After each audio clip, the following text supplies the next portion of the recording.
সম্প্রতি গিয়েছিলাম অজন্তা ইলোরা এক্সপ্লোর করতে। যতদিন থেকে ইতিহাসের পাতায় পড়েছিলাম এই অজন্তা ইলোরার কাহিনী, সেদিন থেকে মনের ভেতরে একটা সুপ্ত বাসনা আমার লুকিয়েছিল যে যদি কোনো দিনও সুযোগ হয় এই অজন্তা ইলোরা আমি দেখতে যাব। তো সেটাই আমার ইচ্ছেটা পূর্ণ হয়েছে।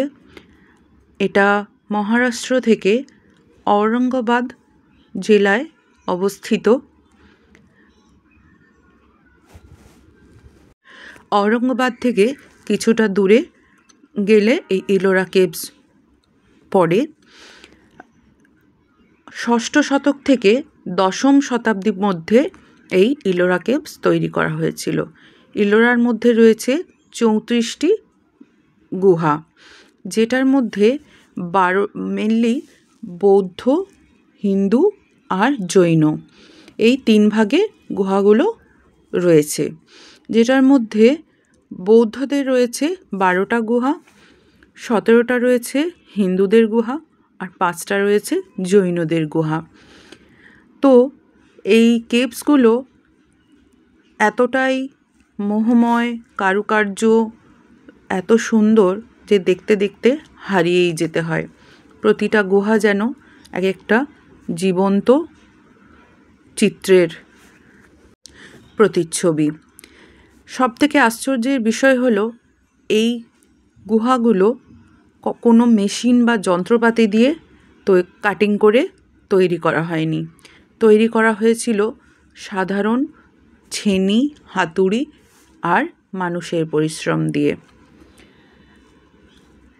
কত মানুষ তার অক্লান্ত পরিশ্রমে এইসব কারুকার্য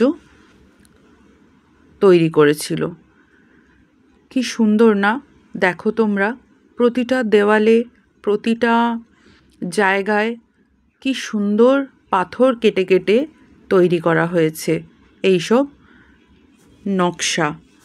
বেশিরভাগ বুদ্ধদের মূর্তি রয়েছে, হিন্দুদের শিবের যে লিঙ্গ, কত সুন্দর এই চিত্রগুলো।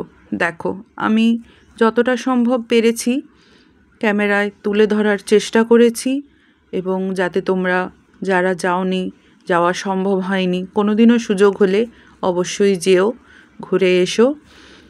আর যতদিন না যেতে পারছো ততদিন আমি একটুখানি দেখানোর চেষ্টা করলাম। তোমরা দেখো, আশা করি অবশ্যই তোমাদের ভালো লাগবে।